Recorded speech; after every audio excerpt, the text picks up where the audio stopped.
Max Orland, Melbourne Football Club. You're listening to the Coaches Panel. This is Nat Fyfe from the Fremantle Footy Club. Trent Cotchin from the Richmond Footy Club. Scott Pendlebury from the Collingwood Football Club. You're listening to the Coaches Panel. Patrick Cooch from the Carlton Footy Club. It's Rory Sloane here from the Adelaide Crows. This is Tom Mitchell. You're listening to the Coaches Panel.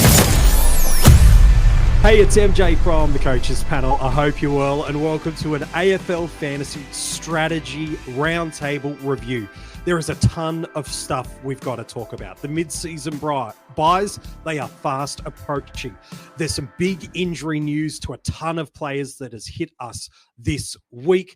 There's some evolving components to the way we play AFL Fantasy and a bunch of other stuff we have got to get through on this episode. And boy, we have got some absolute ripping guest contributors and some regular members of the Coaches Panel to help you out on this strategy roundtable. If you're watching this on YouTube, you already know who our special guest is that Rids has promised to bring us. But if you're just listening to the audio podcast, that's okay. You've still got the chance to wait and see. Joining me on this episode, he had a ripping week last week in AFL Fantasy. In fact, he's having a good year there at the moment.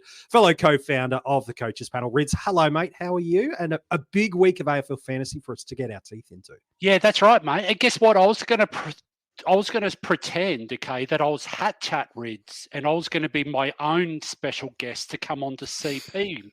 And CP Rids was going to introduce Hat Chat Rids. I mean, if anyone wants to know, yeah, Matty Mottram was on Hat Chat the other day. And I think my name came up more than Matty's name did through the whole episode. But anyways, I digress. So let's throw it over to our special guest. This is Liam from Free Kick, everybody. Everybody knows who he is. He's a great contributor around the place. AFW, flowing into AF this year and the years gone by. But he's just a world of knowledge. So a couple of months ago, I slid into his DMs on Twitter, or well, I think it's called X these days, but I'm just... You can keep it at Twitter. Sorry about that. Yeah, let's just say Twitter. Yeah. But it sounds bad as a grown man saying you slid into DMs on X. Don't do that. Don't do that. Why? There's nothing wrong with that. I'm getting slide right on past, Rids. But anyways, so I slid into Liam's DMs, yeah. But I've been hounding this young man for the last couple of months because he's just impressive everywhere. And so I thought, you know what better way than to get him as a special guest on Coaches Panel for tonight. And ta-da, here he is. Thanks, Rids. That is a tough introduction to come out from. I enjoy playing fantasy. I can't say I'm a wealth of knowledge. I know I watch and obsess over this as much as everyone else, I reckon. I've had far more success in AFLW fantasy than I've had in the AFL men's, but I will still play as religiously as I will for both. And guess what, MJ? He's the GOAT. Oh. He's very modest. Yes. He's the GOAT of AFLW fantasy, okay? So that is bold. That is very bold. It's only young, but he's the GOAT, mate. Trust me. He got me on a young lady last year. I think it was Gardner. And I had a nice year following Gardner's, and he was on this from day one of the preseason. He knew everything. And I think he pretty much was the number one reason why everyone owned Gardner by about round one last season. So I don't know if I can give myself all the credit for it. So the AFLW influencer. Somewhat. Mm-hmm. But we're not talking about AFLW today, but let's talk about AF. All right, let's talk about AFL Fantasy. There's a bunch of stuff, like we said at the top of the episode, we want to get to. There's some bargains, there's some fixture analysis, there's a bunch of injuries that people have navigated their way through last week and yet again are going to impact our squad depth, our bench hygiene, and the trade moves that we want to make. But we really do have to start the episode, boys, looking at the mid-season buys. It does feel crazy to think that it's less than a month ago now that we were just coming out of our first block of best 18 fixture matchups. I know some teams might have hoped they'd continue on over the past month, but we're about to venture into that from round 12. And then the subsequent 3 weeks after that, it will be best 18. You will get 3 trades per week. So we should see some nice acceleration of our teams and a bunch of different changes. But maybe, Rids, I'll start with you. And no, actually, we'll start with our guests. We'll start with Liam. As teams that had these mid-season buys, they have surprised a few people. And structurally, they might have got themselves caught out a little bit. What's some things that you can do over this round 10 and 11, and then you'll get 3 trades in round 12? How can we use these 7 trades available to us to not find ourselves in a kind of a starting position of the buys where we're on the back foot?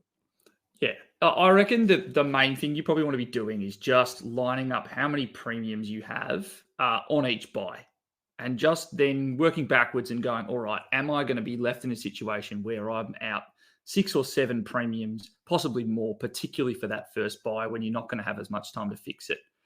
Then I usually just go through and go, all right, how many rookies do I reasonably expect to play, particularly in those first 2 rounds of buys when you've got the most set of trades to try and fix it up?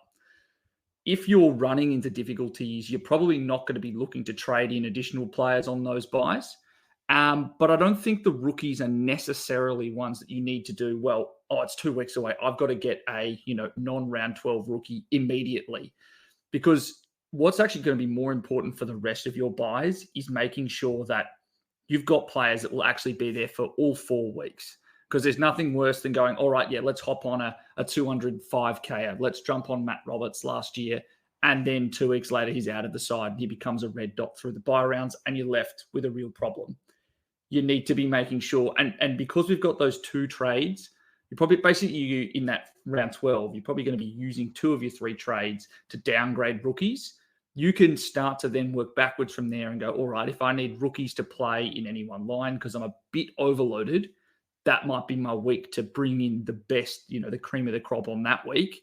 Maybe not get the massive upgrade that I really want, and then look to kind of push on from there, having now had, at least probably 5 or 6 trades to really fix your buy structure from now.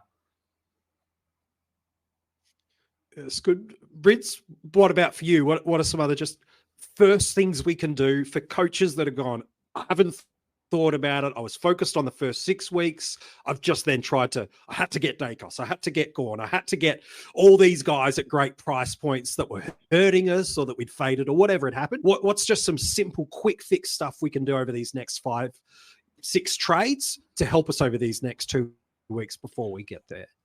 So I know that people will go out and start clumping how many players are going to be in their team on that buy per round as we go through. And you hear it, 20, 22, 18, 19, whatever, okay? I always look at it, and we've been doing this for a long time, yeah, MJ?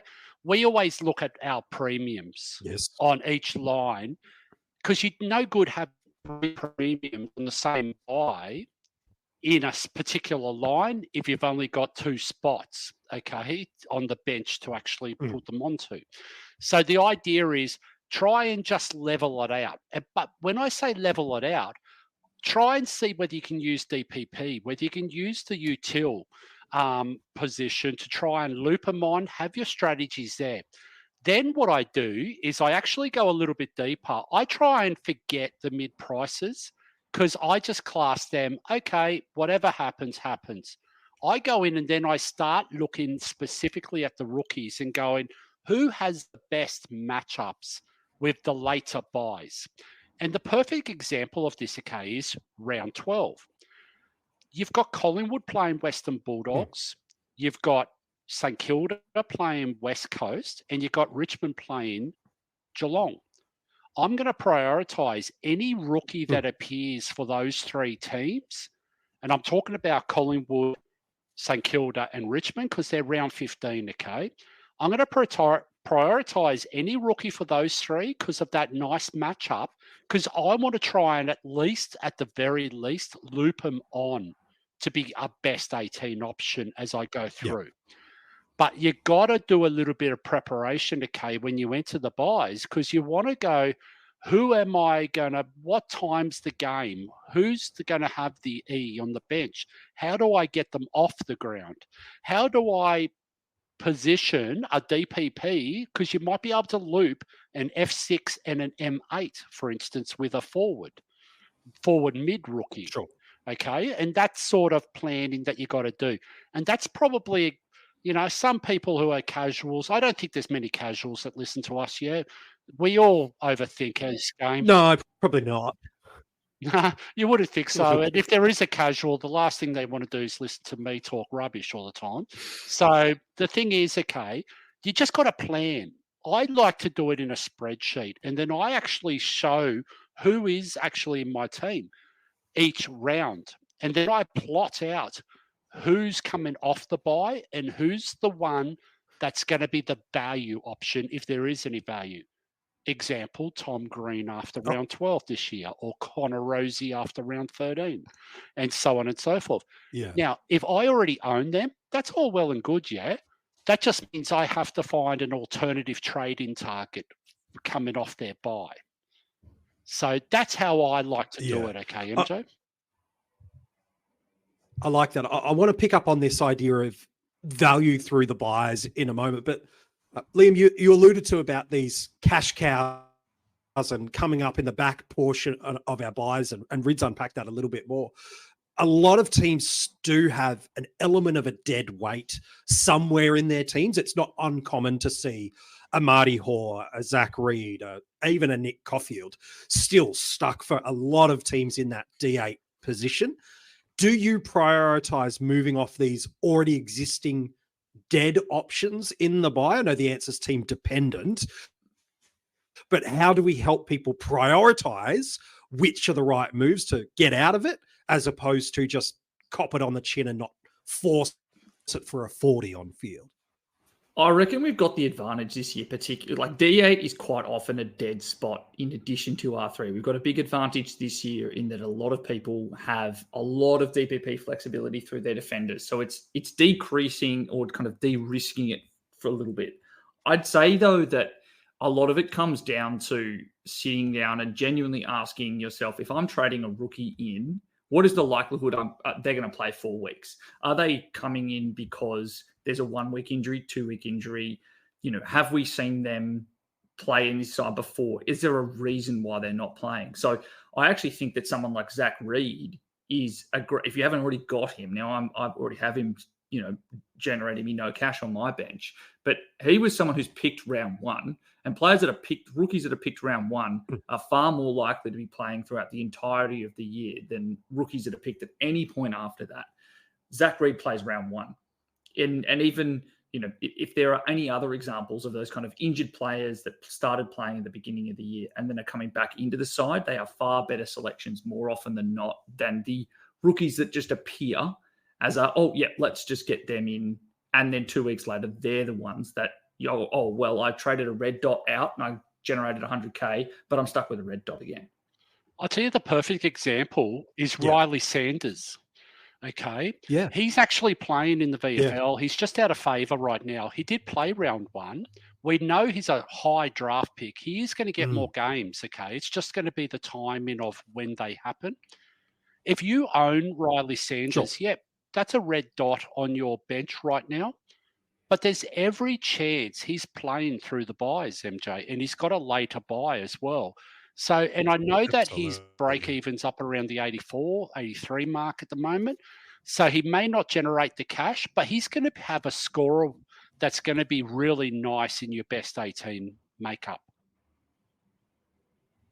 Yeah, I think it's true. I want to talk with you, Liam, in a second about cash cows and helping us prioritize the ones to get off. But before we move away from the buys, Rids, you mentioned obviously we're going to be able to, once we get into round 13, 14, 15, we're going to have this upgrade cadence of getting a bunch of value options. And you've already alluded to a few in Rosie and Tom Green. We'll talk about those guys a little bit more over the next couple of weeks. But you mentioned around these value options that can run through the buys that are in that spot. Are there some players that you kind of go, okay, they're in that round 15. I know you alluded to cash cows before, but is there someone that's in that mid-price madness territory that you go, look, I could get a 4 or 5 week hit. Do you look at those sort of players to get value output and flip at the buy of 15, or are you not purely not interested in playing the Broadbrent strategy, I suppose you could call it? Yep. So this one here, there's a perfect candidate this week, and I'm glad you mentioned the Broadbent strategy. It's Ed Richards this week, MJ. We got Libba, who's out of and he's not playing mids. He's a high CBA attendee when he is playing for the Bulldogs. Ed Richards is pretty much his like-for-like replacement, Bevo style. However you want to interpret that, that's what it is. Picking him from a different line, having never played midfield before. Yes, Classic exactly. Bevo. Yeah, correct. But the Perfect thing Bevo is, selection. he is absolutely fits this, radio. If you don't have enough money and you want to generate a little bit of money to try and get to a higher premium option, like higher is in price tag higher, this guy may very well be some sort of, having said that, Clary Oliver obviously sitting there, yeah? Like he's absolutely sitting there screaming at us. Yeah. But the thing is, that's who I'm looking at targeting now. Because when they have their buys, there is a bit of a twofold, yeah? I'm sitting on the fence. I'm hedging my bets. I'm looking for the scores, but I'm also not scared to jump off them when the buy hits and go to someone else when they generate a bit of cash, okay, who's coming off their buy. And let's just think of a Clary Oliver. This might not, this isn't going to work for every team, but this could be a very valid option. Clary Oliver's got a round 14 buy. He's actually going to make a little bit of cash over the next 3 or 4 weeks. We know Connor Rosie is going to drop in value. He's got a round 13 buy.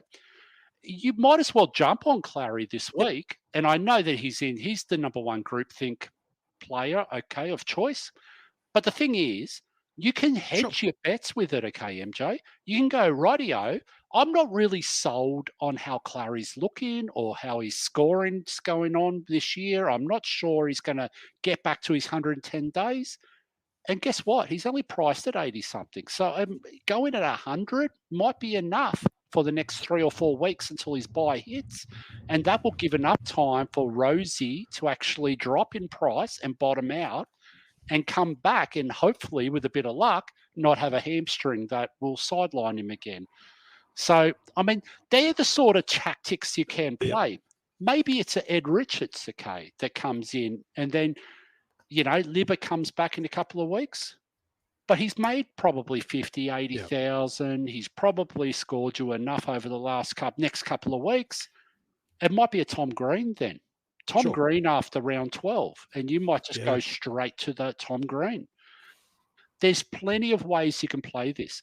Now, if you already own these value guys now, it doesn't mean that you have to continue to shop for value anymore. You can, the option is there to go to the top end. You can go and explore get the Zorko, get the Dunkley. Exactly, or get the big a Dawson if you've missed Dawson, or whoever it is. They're the sort of decisions, and that's why it's team dependent, because everyone would have a combination of these players across the board. So you really need to sit there, work out who you got, who you want to target off each buy, work out exactly how much money you're going to have to do so, because often through the buys, there's 3 trades. You can do 2 down and 1 up, so you can get to these guys, at some point in time. So that's how you're going to have to do it. But it is going to take a bit of planning, yeah?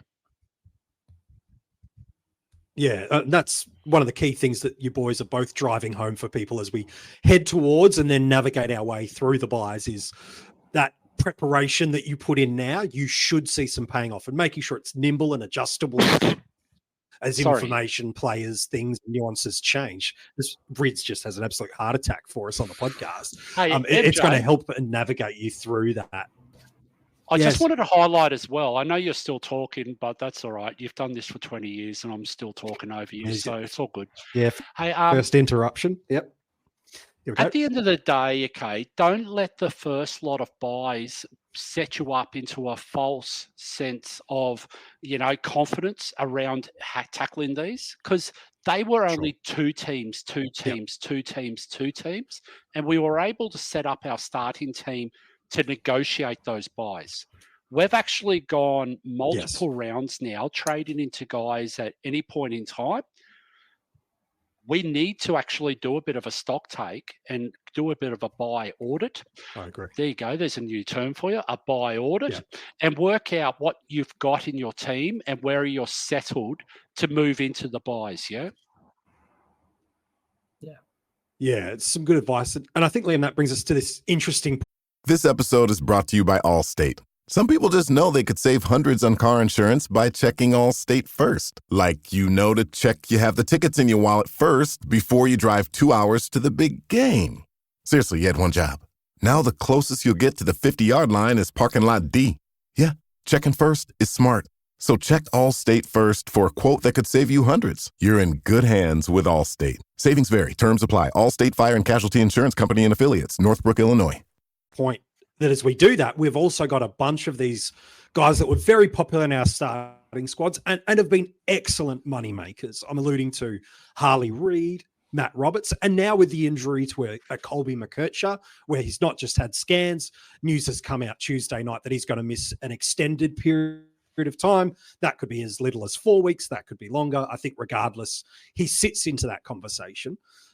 We probably want to look to move off all of these sorts of players that have hit their most money they're likely to have made. They've already dripped a bit of money. You might even throw a Cadman, a Dempsey. Like, there's a bunch of these guys sitting through there.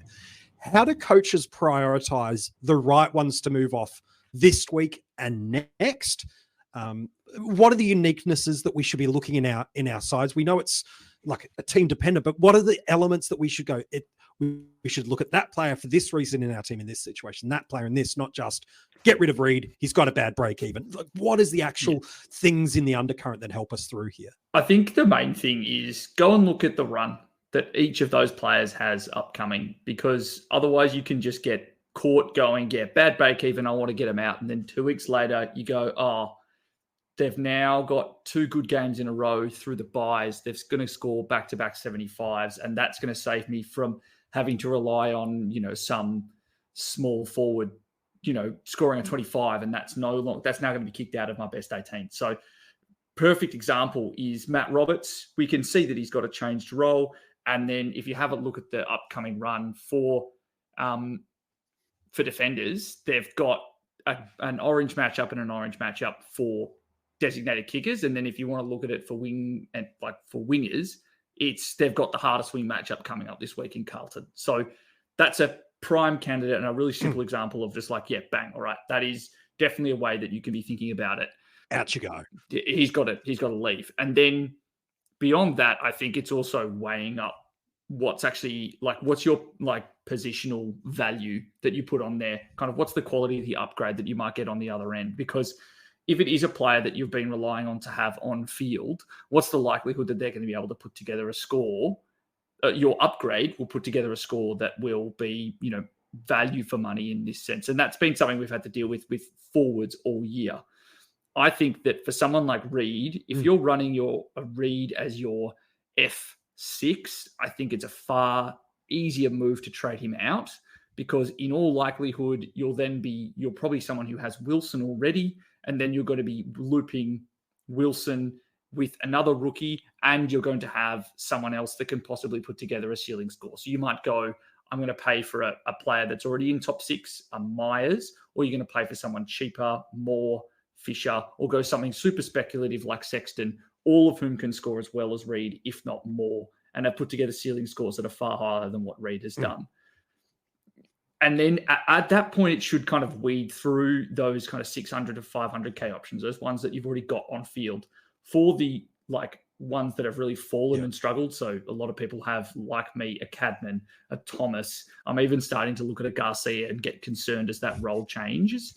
I think that is one where you do need to be, you just kind of have to scrape and accept that you may actually get it wrong. Because I think that particularly for Thomas, we would have said a month ago that we wouldn't expected him to be sub 2 games in a row, and we're here now, and he has been. I think in that instance, it may actually be the quality of the upgrade target that you're getting that may determine which of those non-fieldable rookies where we know there's some variance, and we're willing to accept that we may ultimately get it wrong. and then maybe do some maths on what you expect them to score over the next few rounds. Quick break even guess, or pop it into a calculator, see how much cash they might lose if they're hitting 25s each week versus 40s. Make an assessment there. Yeah, it's good. Rids, talk to me then on almost the other side. While we've got a bunch of these cash cows hitting, as Liam's mentioned, well and truly they're in money regression for us, and now fixtures and what we're trying to do with the quality of upgrades is going to help us. We've got some cash cows that are absolutely flying for us. Closey gives us a ton last week. Sharp gives us a ton last week.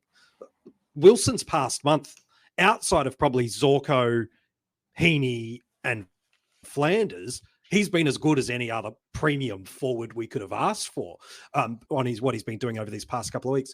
So how do we start to prioritize, knowing it's not just yet we're going to need to move these guys on? What becomes the markers of timing out of these trades, both in terms of maximizing their value, but also not missing, as Liam's pointed out, some really nice matchups that could really, really help us out on field as we get through the buys? I hate calling guys like Jeremy Sharp a rookie. He's only rookie priced, but he's been in the AFL system for multiple years. He's not an 18-year-old kid doing it for the first time. So comparing a Jeremy Sharp to a Darcy Wilson right now is probably doing Sharp a little bit of a disservice. I expect someone like a Wilson, he's learning the caper. He's adjusting to the speed of senior AFL football right now. He's doing great because he's an aerobic beast and he does not stop running, okay? And he's very good. Nope. There's no problems about that. And sometimes these guys are like unicorns, in their first year. They're just that good. But someone like a Sharp, I don't consider, and I might be in the minority, and I'm sure I am, I don't consider Sharp a cow. I actually think Sharp, we were probably buying Sharp at 450 if he was 450 and he popped 100 first week. We were buying Sharp at 450 from round one. So I actually consider that he would have been the Will Setterfield of last year, Yeah, you see what I'm saying? Like, Closey is an interesting one because he's a little bit more mature. He's not the 18-year-old kid trying to grow into a man's body, trying to adapt to the speed. He's the one that's sort of here or there, could happen either way, like a Matt Roberts, like we just saw. His role changed, and let's not discount his role changed when Dane Rampy came back into that Sydney team, okay? So it was that, and we've talked about it, We've talked about it many times. Sometimes roles do change because it's that person who's missing from the team that plays a similar, steady sort of, however it is. But that's why the role changes, because someone comes back. So let's look at the Bruce Revel. Okay, for instance, he's playing half back last week. He was pushing up the ground. He's doing this, he's doing that. But as soon as they start getting a bit of team to come, their players are coming back. They've got a lot of injuries at the moment, but they're trying to makeshift a team that's going to work. That's what Fagan's doing. And I mean, he hasn't done bad, They've got a lot of injuries right now.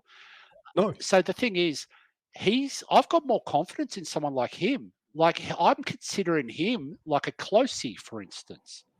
Like, those guys are a little bit more. You can see it in their body, Like, when you watch the game, they're bigger bodies. They're more conditioned. Sometimes the bigger guys might be less conditioned to do the running and everything else as we go through. But at the moment, they're the sort of guys we're looking for. The Eamon Sullivans, he's 26. He's been around. He's played the game. There's, Pies went out and got this guy for a reason last year, and this may very well have been the reason, a bit of depth. Yeah. Who knows, But this is what I'm sort of saying. Like, these guys, whilst they're cow-priced, their body is not cow-like. You've got to treat them differently. they don't look like a Jai Clark. Yes. You see what I I'm understand. saying? Like, or Yes. Yeah, I do. So Liam, talk to me about Jeremy Sharp for a moment. I think common first thought for coaches will be, I'll run him through to that Fremantle round 13 bye, and he could be my pathway, I don't know, Tom Green for 100, 150K, just trying to pick a simple upgrade. But if you were to hold him through the buys, they've got the Bulldogs and the Gold Coast Suns. You talked about looking at fixtures and this balancing act. So how do we balance those kind of two things together a little bit, where we've got a guy who's potentially at his top price? He will help us through an upgrade as an option. He could also help us through our structures of round 14 and 15. How do we prioritize Sharp? Just, Riz has brought a great point how different he is. Cash cow in price, not cash cow in type of player. Talk to me about Sharp as an option for people and how we approach the buys. Obviously, I agree wholeheartedly with Rids, and I don't want to say that too loudly because his head might grow even bigger. But it's not often you can call a player that we've had score multiple. Oh, this is hat chat, Rids. It's already enormous. It's not often you get a player who scored multiple hundreds. You get him called a rookie before. But I think the thing in this instance is it is going to be extremely tempting to use Sharp as your launching pad when you go to make trades in round 13. Because it's going to be like, oh, this is not a player that I intend to be keeping. And it's going to be, say, 200, 250K. You're going to have two other trades. You might even be able to do a slight sideways and then a downgrade. And then you've got a Jeremy Sharp full upgrade. I think that's probably the wrong way of conceptualizing it, because you're going to have also probably, and this kind of goes to the piece that Rich was talking about earlier, and like characterizing the different players you have in your team, as if you're going to, if they're full premiums, are they rookies, or are they kind of in that mid-upgrade zone? It's actually probably those round 14 and round 15 players that you'd like to be upgrading in those rounds, getting a round ahead, launching off those players when you will almost certainly have 25. Let's hopefully say somewhere above 22 green dots, hopefully somewhere closer to 25, 26, and getting a little bit ahead, because Jeremy Sharp is someone that should ultimately provide some decent enough cover. But I also just want to say that, like, what's fascinating is all of these rookies that we feel pretty good about actually all play a similar enough role, which is predominantly on the wing. And having played fantasy for a long time, we all know that wing scoring is extremely lumpy, and you can get someone like a Sharp putting together an 80 and a 100 fresh off a 30 the week before. And the same goes for Closey. He's put together some really great scores so far this year. And then he's had a 40 in the game up against, oh my goodness, I've forgotten who it was, but up at the Gold Coast. It's about a month ago, Yeah, you're going to have to put up with that fact. You have to go in knowing that. And if you feel like your upgrade is going to be someone that locks you in 110 every week, or you've got someone on the bench that you're going to be able to swing through, where Sharp would have otherwise been a really capable kind of 16th through 17th, 18th best player during buys 14 and 15, then you probably could go ahead and do it. But I just think that you need to probably steel yourself now to the temptation that he will present when you get to round 13 as a launching point. Yeah, it's a good thought. And there's another thing I reckon there was a pop. So MJ, just another one on that. Yeah. Maybe take Ryan Reynolds here for, I guess, my 100th Mint commercial. No, don't. I mean, honestly, when I started this, I thought I only have to do like 4 of these. I mean, it's unlimited premium wireless for $15 a month. How are there still people paying 2 or 3 times that much? I'm sorry, I shouldn't be victim blaming here. Give it a try at mintmobile.com/save. Whenever you're ready. $45 upfront payment equivalent to $15 per month. New customers on first 3-month plan only. Taxes and fees extra. Speed slower above 40 gigabytes. See details. Round 12 and 13 as a round of the old-fashioned round 12 bye, when we had 6 teams, and treat it as like in a hole, and then plan around it and work it out. Because we're going to still have 3 trades and 3 trades, 6 trades to actually prepare to go into round 14. So there is going to be a little bit easier pathway, but you just got to be a little bit careful, because someone like a Jeremy Sharp, okay, and again, I don't want to harp on Jeremy Sharp, because Like, I know a lot of people are going to say, oh, I'm just going to use him and go up and get whoever, okay? And that's fine. If that suits your team, Sure. by all That's means. fine. But I'm Yeah. just throwing out a different idea. I actually looking at holding Jeremy Sharp until the end of the buys at M8. And he's going to be my last rookie. Yeah. I say that tongue-in-cheek, rookie priced starting player. Yes, yeah, in the price, yep. Yep. Because I am much more interested in trading out a Darcy Wilson and a Sam Closey at their buys than I am Jeremy Sharp at his buy. And I hope that explains it a bit better. No, that makes a lot of sense. No, it definitely does. I reckon, depending on when you're listening to this podcast or watching it on YouTube, and if you are, hello, comment below and let us know. A lot of people were Harry Sheezel owners and had lamented how his long way scoring of just 120s over the first 6 to 7 weeks with a role change had adjusted.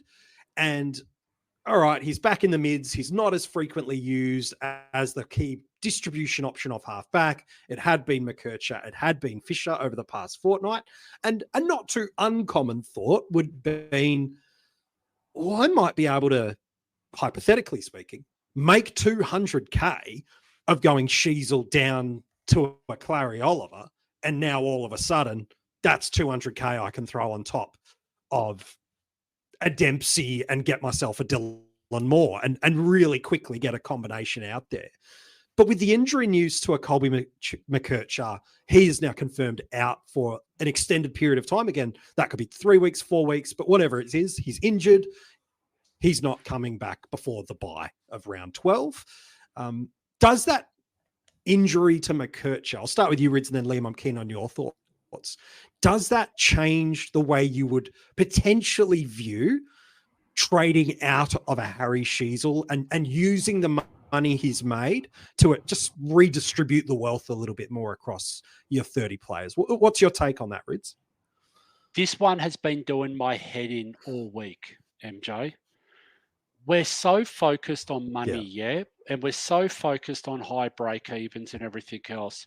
Team value. You know, the biggest variable that you didn't mention right there was his buy.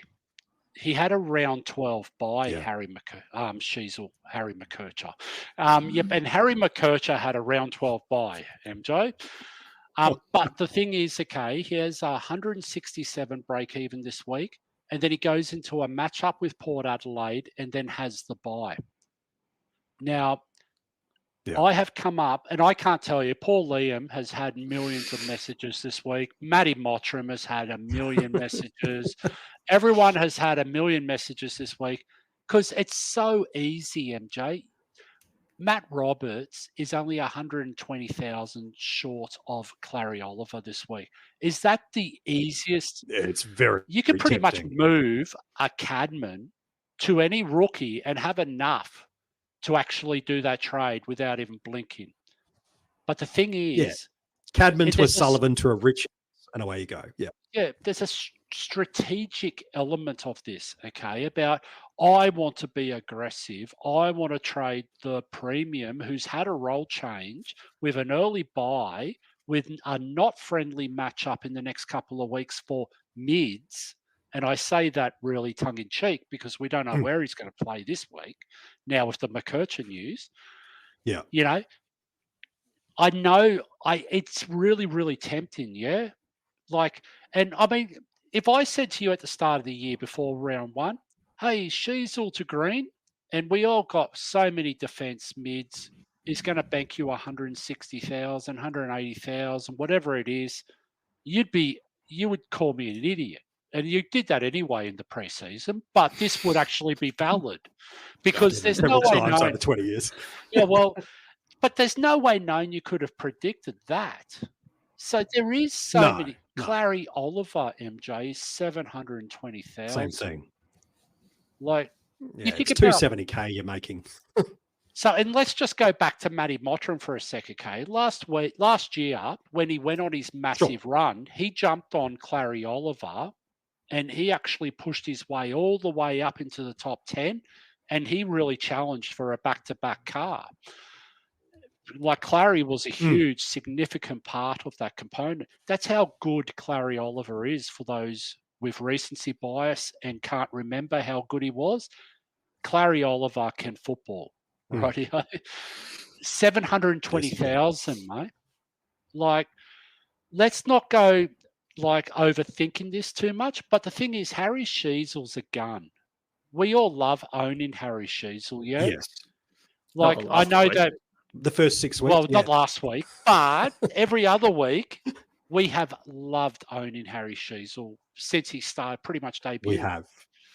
And the thing is, he is good, MJ. You know what he's going to do? He's going to go and play in the midfield anyway. Good. And he's going to learn how to play midfield so quickly that he's going to be 100 average in midfielder in a string of games' time.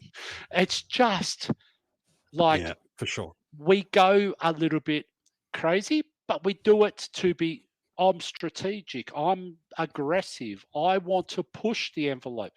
It's right on that fine line. And I know Maddie talked about it last night in Hat Chat, but Maddie and I have been talking non-stop the last couple of weeks about forcing trades.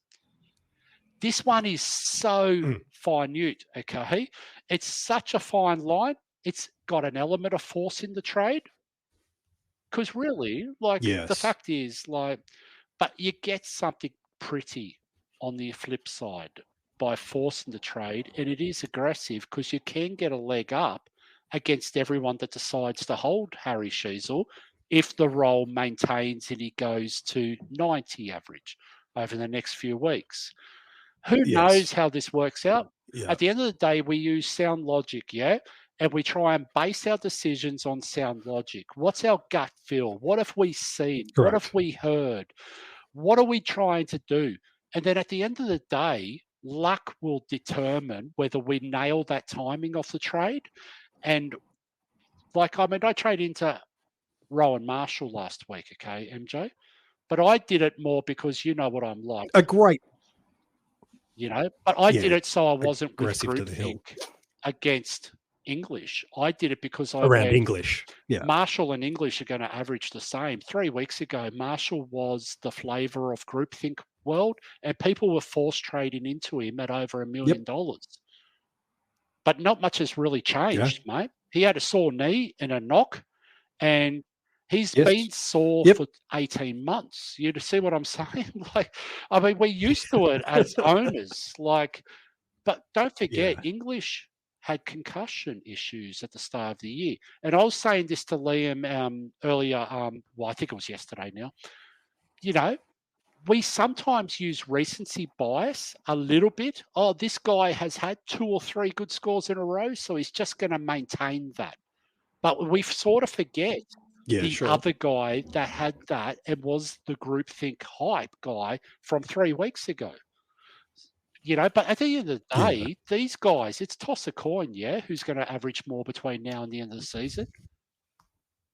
And with Shees. Oh, absolutely. It is. Like, for example, I think it's a classic. I think we're getting a bit of a classic thing at the moment. Like, we obviously think that it's more likely he'll now play defense with Kirsch out.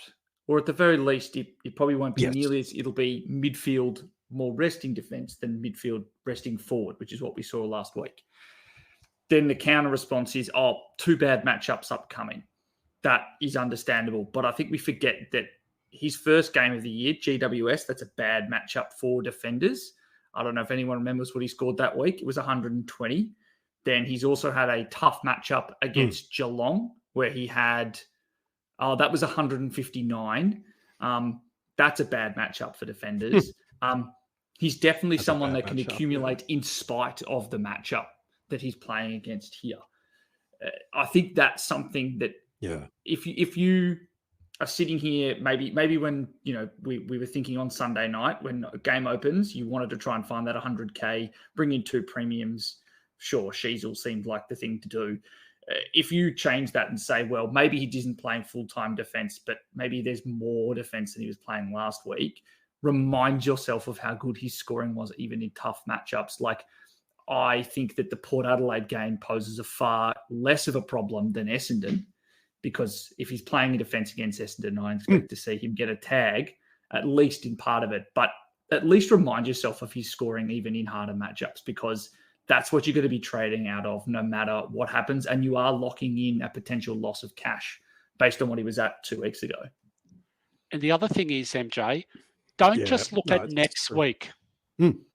Look at round 14. Look at round 15. Look at round 16. See what the rounds are, what his draw's like. He plays West Coast straight after the bye. Then he goes into Collingwood and Melbourne the next 2 games. None of them are really over tough matchups for what he's going to play.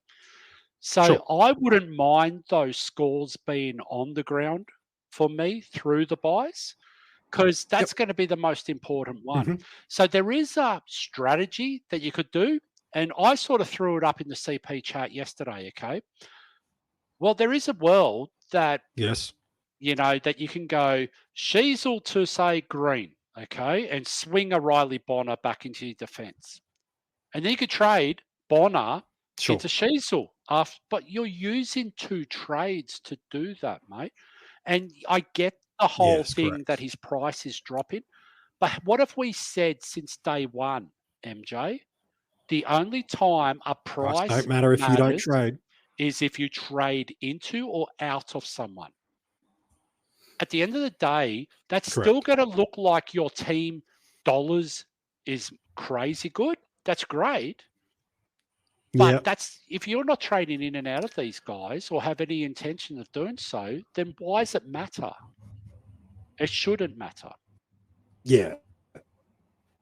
It feels like you can get your credit scores anywhere these days. Random websites, card statements, budgeting apps, heck, even your dog might bark out a few numbers.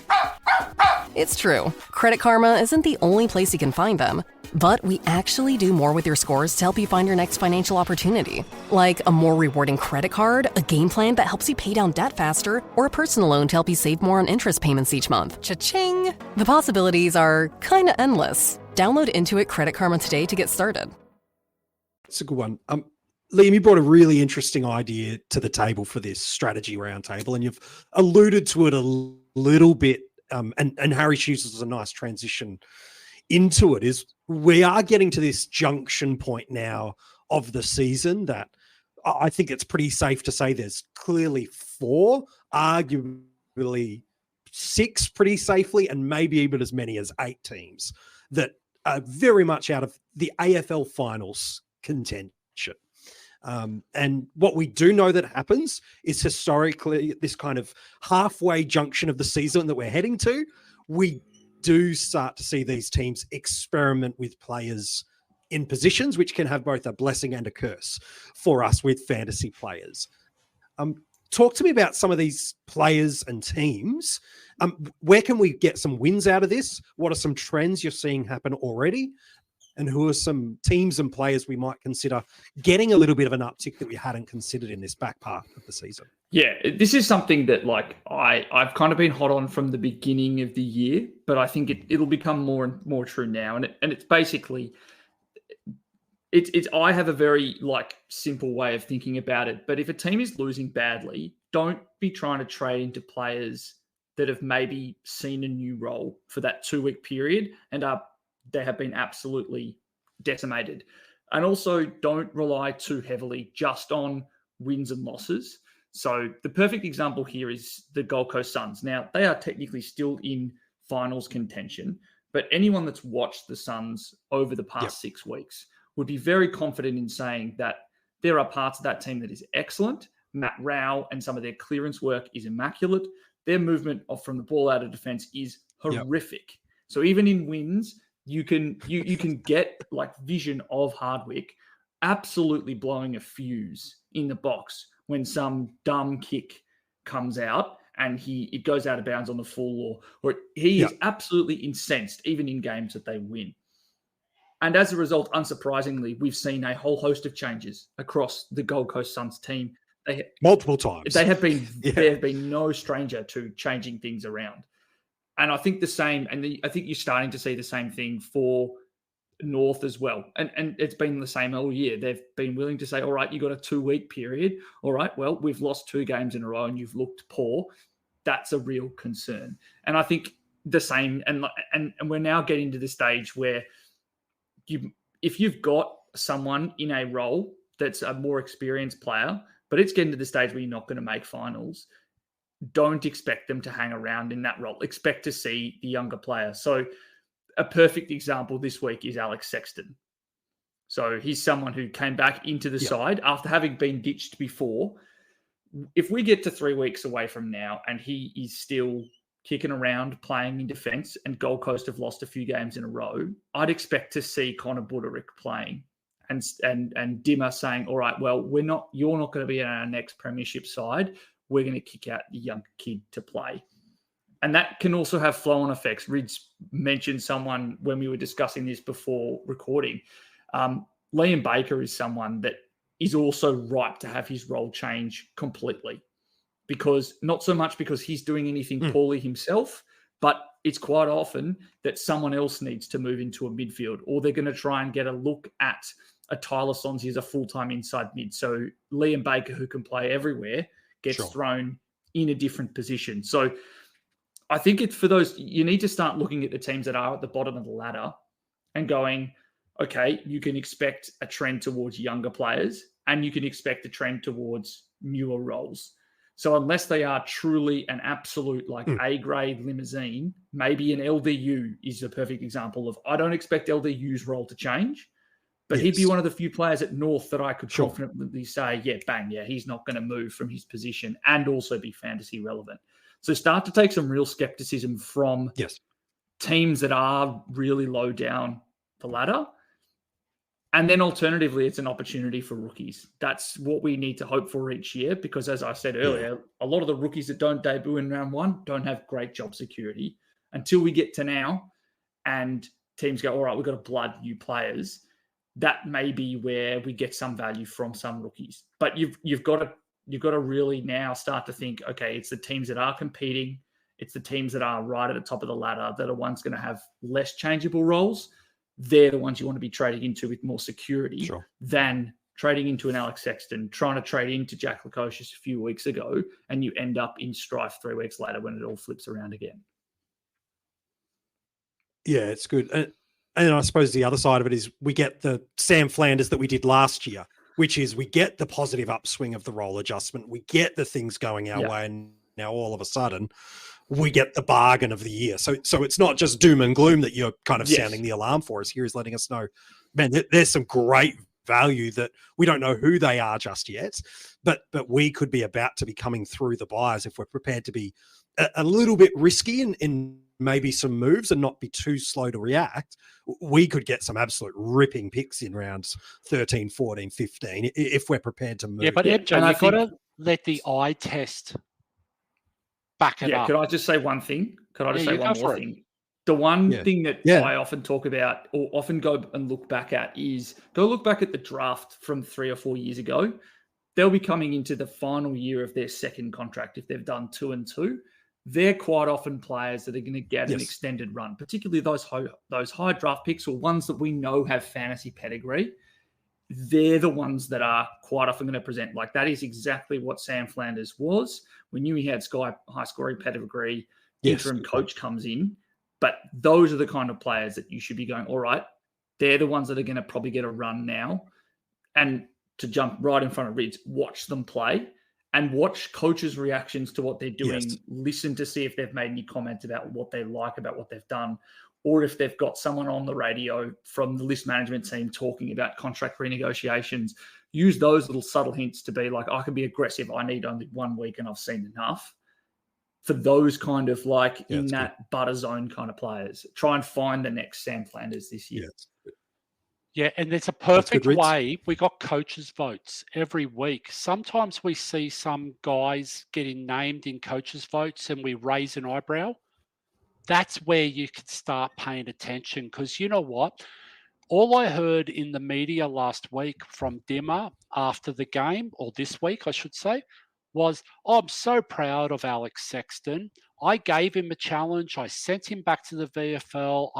I challenged him to get better at things. And he came back and he took his opportunity. You heard the language, yeah? So if you suddenly see Alex Sexton's name being done in coaches' votes as well, I can tell you that's from Damien Hardwick because he is proud of the guy. So that's what you want to start taking out of this. But you got to watch them. You got to listen to the pressers afterwards the game. You got to see what their coaches are saying about them in interviews. You just got to take it all in. And sometimes life gets in the way where we can't. There's enough apps out there these days that, we get highlights and stuff. No one's expecting anyone to sit there and watch every game of football for every week. No, of course not. We do want to live life, yeah? We've all got families. We've all got friends. We've all got girlfriends or wives or kids or just remember life gets in the way at times, but you still got to, when you invest your time and dedicate it to fantasy, or whether it's whatever hobby you do, you dedicate your time and you try and maximize what you're getting out of it. Okay. And that's the thing. And I mean, how hard is it? We could be sitting on the smartphone watching TV. We can be just watching crap. We can read crap. We can do whatever we want. Okay. But the fact of the matter is we got it all at the ends of our hands right now.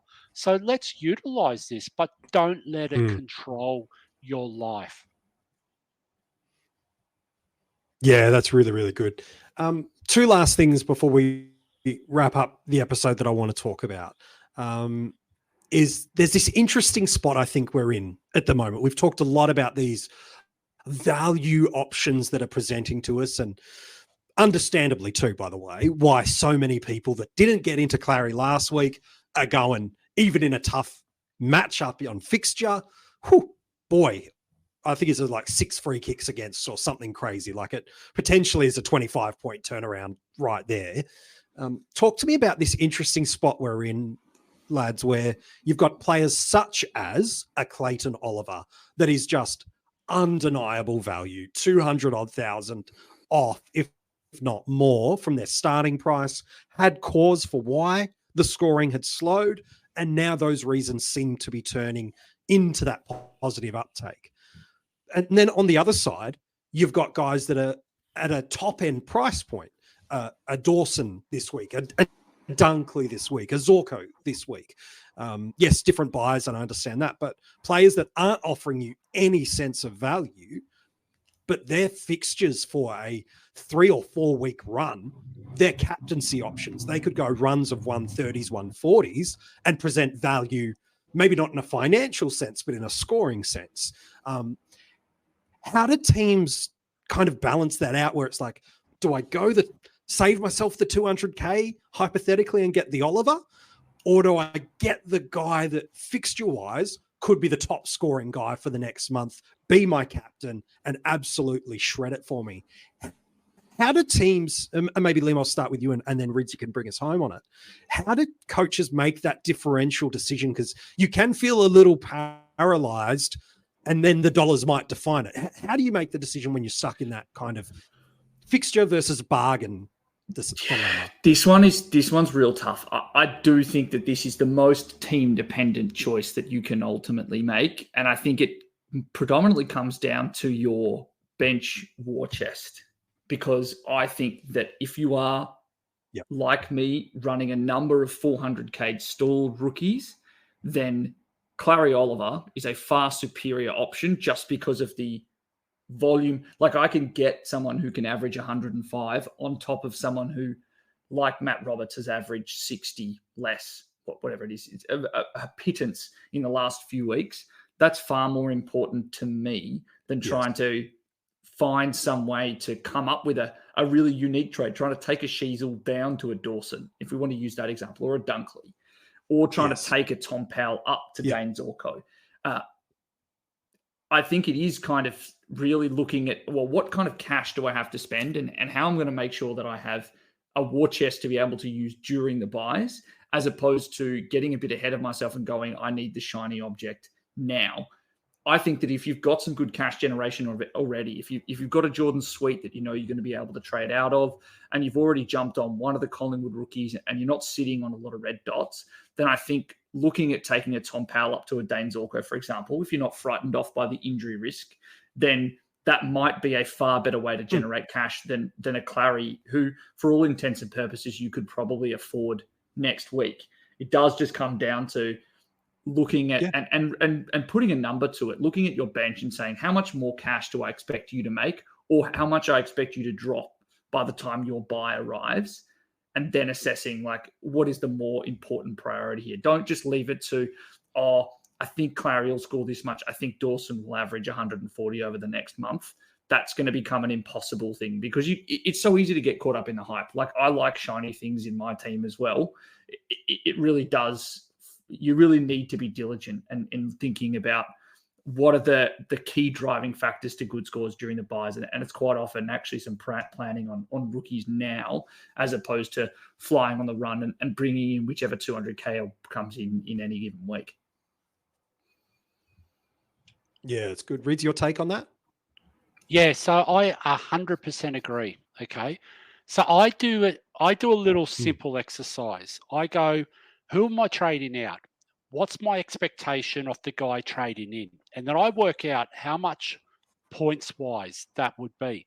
And let's just say with a Matt Roberts right now, okay, I wouldn't say his average. I'm not doing his average. I'm actually lowering his average because that's not the role that he actually had those pop scores in. Okay, so I'm saying he's a 60, 55 rookie right now. And I might be... You're going more the last three than the season. Well, I think you have to, yeah. You've got to be real about these things.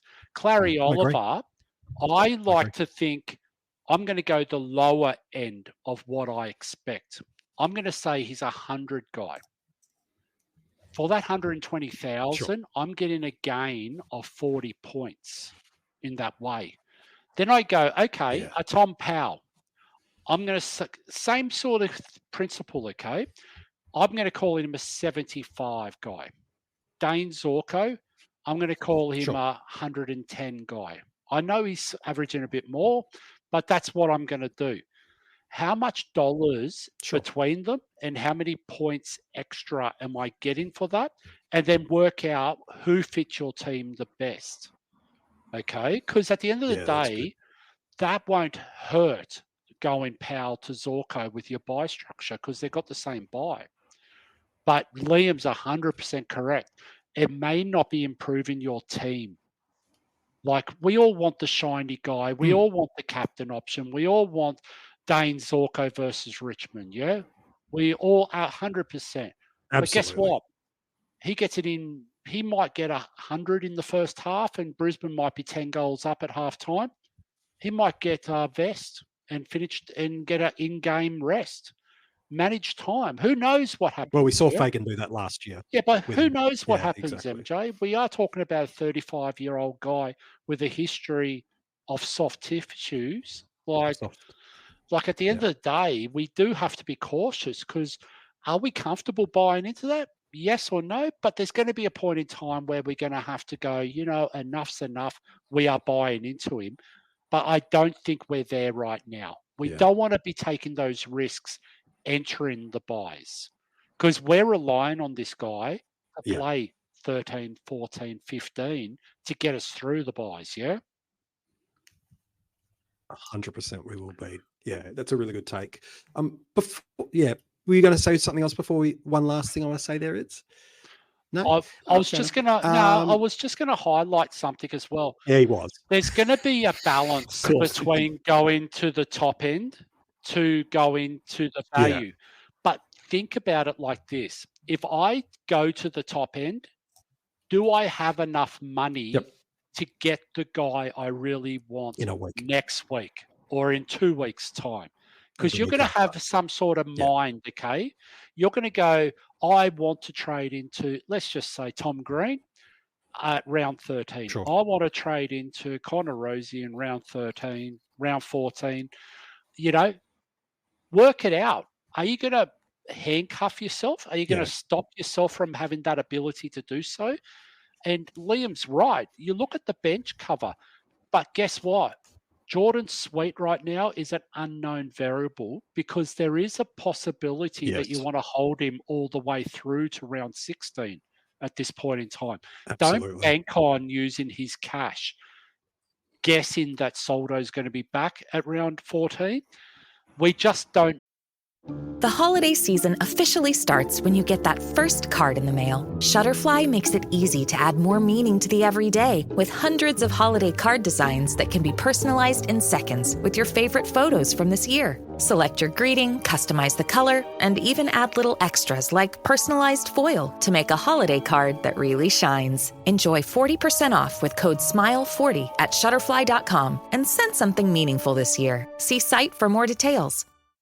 Know what happens, yeah? Yep. Yeah, no, it's a good call. So you talk about, Soldo and injuries. I think a nice way to wrap up this episode, similar parallel, is there are some giant injury opportunities that have happened to GWS. Two staple and really important role players for their team have both suffered calf injuries and are out for 6 weeks. One of them is Lockie Ash. The other is my boy, Josh Kelly. Yes, I got him on a strategy roundtable this year. I found a way to do it. It had to be through a soft tissue injury. That's always I got the way. Josh Kelly on the podcast. It's pretty much the only way I get him into the podcast these days, Liam, is he talks about an injury. But what does this mean for us? Who are the players that gain? You've talked about role changes that can come. Who do you boys think we could get a win out of this? We know Tom Green, it's unchanging to what he does, but Kelly out, Ash out, 2 important pieces. Who are the players that might come in, and who are the roles that are already there? Maybe Liam, we'll start with you, that we might see some fantasy-friendly scoring pop over these next couple of weeks. So I think the number one name is the most popular name from last week, and that's James Peatling. I think he's a candidate to come in and fill, given his capability as a winger, which is predominantly where Josh Kelly has been playing this year. And that's kind of the role he's typically played in these sides. And if you want to go even more roundabout, a player name that was very popular last year, Josh Fahey has been putting up some massive numbers in the VFL if Peatling isn't the name. I think the name that I think is actually most interesting for additional scoring is Finn Callahan. I think that he's the type of player that will probably most likely benefit from Josh Kelly being out, given that it looks like he went to the, Josh Kelly school of learn how to become winger / inside mid. I think he's someone that may not necessarily be fantasy relevant right at the moment, particularly going into his buys at an awkward price, but probably just a name to be watching. And then I do think that you'll probably just see scoring bumps for most of the defenders. So Harry Himmelberg probably gets a benefit from Lockie Ash being out. Lockie Whitfield gets a benefit from Ash being out, and also Josh Kelly, just given that they often congregate in similar areas given their superior foot use.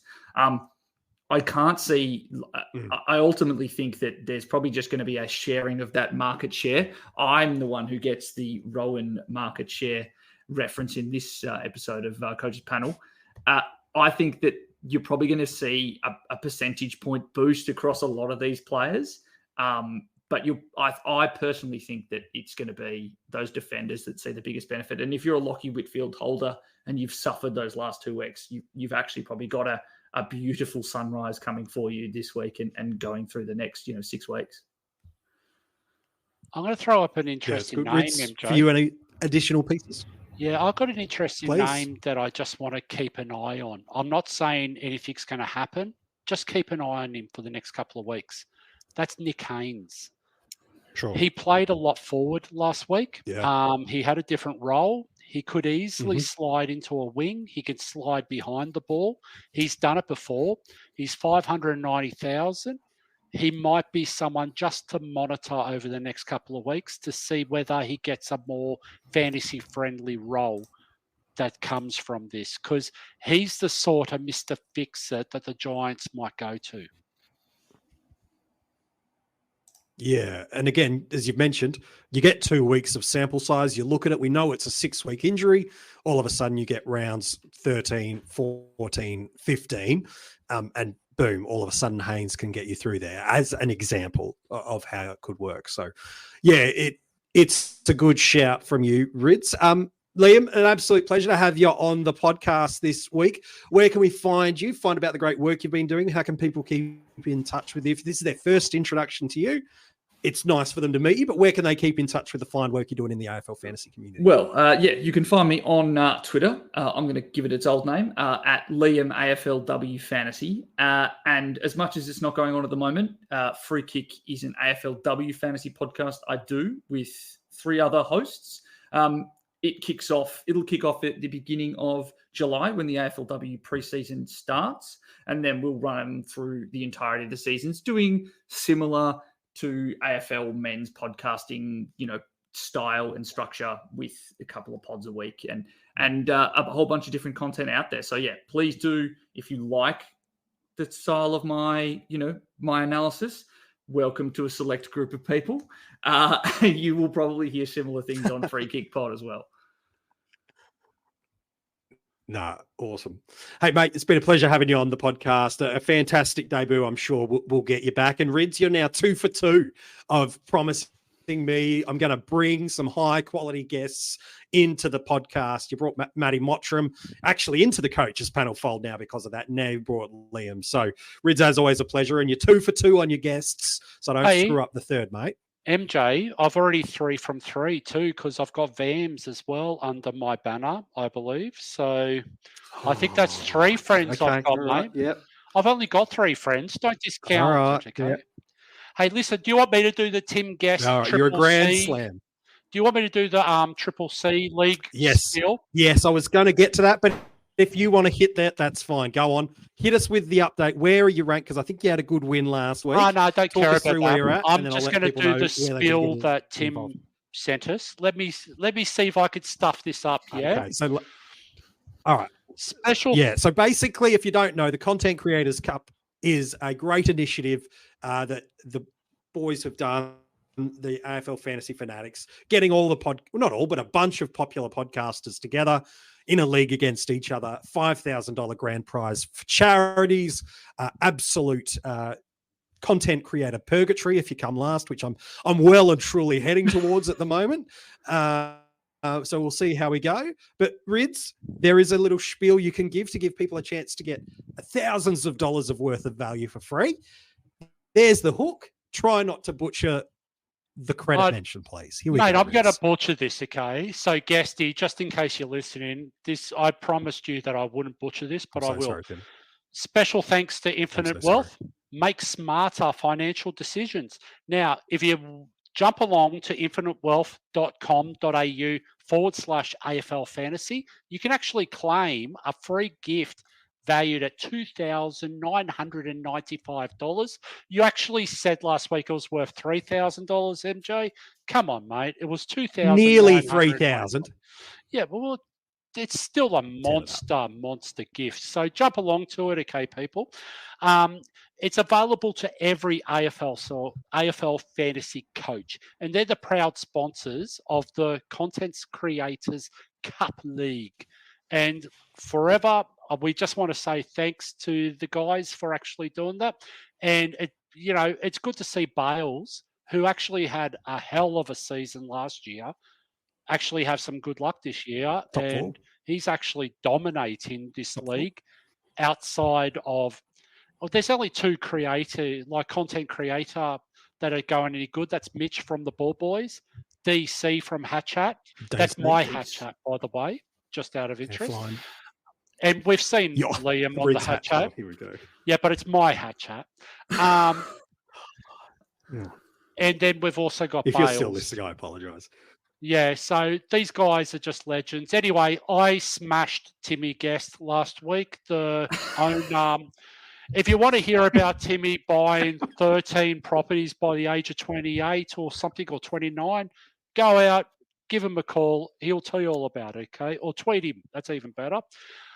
Or actually listen to Fanatics, okay? And they'll actually tell you. MJ, you lost, and Mug. Again. You lost again too, Monk. So, yeah.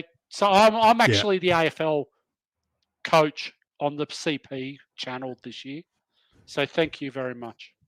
I can now see even though you wanted Monk to do is the ranked retro. higher in the league. But let's not get in the way of that. Yeah. Could you see it? Yeah, I can pick it. I know why he wanted Next week, if he gets absolutely pillaged, we'll end the podcast early. Yeah. Well, I'm out. Correct. He's got Hef next week. And so if Hef at the Keeper League pod gets it done, I'll be back to the read at the end of the episode. So you don't even need to check Mate, if I social lose media to find out. If Rids does the read. If I lose to a draft This'll be league good. coach, I will retire at the end of this year, okay? Keeper So, coach. yeah, like seriously, like I mean, he Come on, doesn't Hef. even he doesn't I even sent him a take message. fantasy Hef, properly. you have to know about this. Come on, Hef. Normally, everyone's just tuned out at this point, but Hef, I'm going to send him a message. Listen to the 110 marker of the podcast. There's a nice little challenge for you. Hey, Rids, as always, a pleasure, mate. Thanks for jumping on this too episode. easy, mate. You've been a standout as always, mate. Yeah. If you want to go and check out and get that great opportunity from Tim that he's offered through the Content Creators Cup, the link that Rids mentioned and read through, it's actually in the description of this episode. So you can simply just go in, click that, and all the details of how you can get that, where you can get in touch with us at the Coaches Panel across our social media, as well as the details that Liam shared. Everything is in the description of this episode, as well as the links to become part of our Patreon supporter group. They get a ton of in-season rewards, extra content, heaps of extra advice. If you want to become a Patreon, the details are in there for that. And if you haven't listened to this audio episode ever before, make sure you subscribe and leave a 5-star rating. And on YouTube, let us know in the comments section below what your trades are for the week, and subscribe to us over there as well. Hey, good luck in round 10. We hope it is kind to you. There's lots of big moving pieces. I hope rookie roulette works your way. Your vice captain nails it early in the week and takes all the stress out of your captaincy consideration calls. But until we chat to you next time here at the Coaches Panel, we wish you well, and we'll chat to you soon.